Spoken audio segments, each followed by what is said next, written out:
Charles, we've already talked to you quite a bit about that 2023 class, and any fans listening or watching can go back on our YouTube. Bunch of content from, I guess that was maybe a month or so ago. But since that time, Nyckoles Harbor obviously committed, signed with South Carolina. I think we did talk about him briefly, but Yeah. everybody wants to talk about Nick. So, he closes in as the number one, quote, athlete in the class. What can you tell Gamecock fans out there as far as what you saw from Nick? And where was your head always at on kind of the big question of his best spot on the hmm field? It felt like early on, there's a lot of talk about him maybe being an edge guy, edge rusher. It shifted to tight end. The latest South Carolina has said is actually more outside of that, more like wide receiver. Where is your head out and as far as your thoughts on Nick and best spot? Yeah. For I would say the good chunk of his recruitment evaluation, I kind of my initial thought, and I kind of held this thought, was he probably has the highest upside as a pass rusher. The more and more I watched him, I see the offensive side of things a little more, and obviously a lot of that folds into his track aspirations. I think he's naturally a heavier guy. Like, he's gonna have to work to keep his weight off. So I do understand if he's wanting to run track and wants to be kind of, I guess, I don't know what his target weight is. I guess like maybe 220, 230. I do think that playing offense would help him with that. I had a measurement on him. I think before his junior year, he was 238. So he's naturally a pretty heavy guy. But yeah, so I thought, just kind of going into his senior year and watching a lot of the film from his senior year, I thought he was pretty unpolished as a pass catcher, a guy who, I think you want to see ball skills and stuff like that. But the pure athleticism, his size speed combo, I know I've said this several times, is got to be the best I've ever seen from a prospect, right? I mean, you just don't see 6'5", 225 pounders running 10.3. You just never see that, really.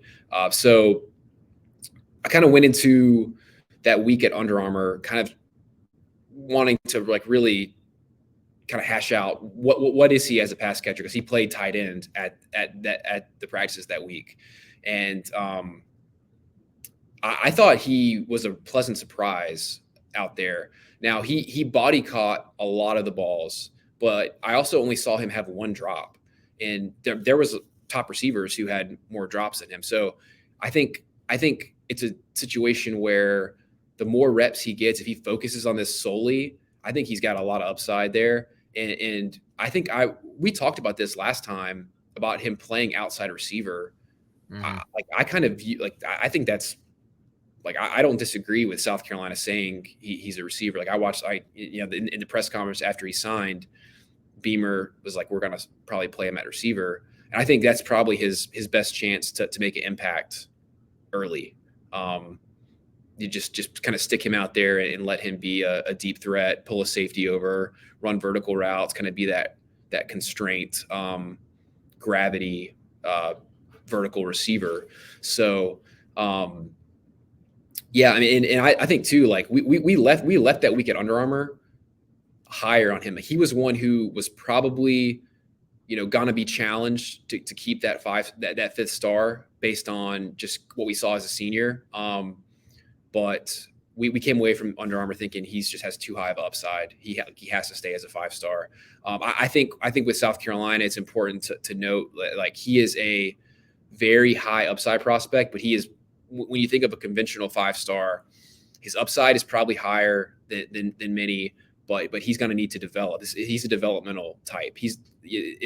I would not expect like a Jadeveon Clowney type of deal where this guy comes in as a freshman and he's just like immediately ready to go. Now, he could be in a specific role, but I think it's important to kind of temper those expectations. But he's one where there's just so much natural ability. And I will add as well, one thing that impressed us out there that you maybe didn't get to see on the senior film was I think his change of direction was very encouraging. He kind of has that reputation of just a straight line sprinter, and sometimes with those guys you can have some rigidity in their movements. They're more kind of a vertical straight line mover, and with him, like, when he stuck his foot in the ground, he could pivot at the top of his routes, getting in and out of his breaks. I just think the biggest thing with him is going to be focusing on one position. And really, I mean, ultimately, if he focuses on football, I think there's a ton of upside. And he would be one, like, if you're a coach, like, you have to be like really excited. Like, I'm sure Jody Wright has to be really excited about the prospect of developing him, because there's just so much just natural ability.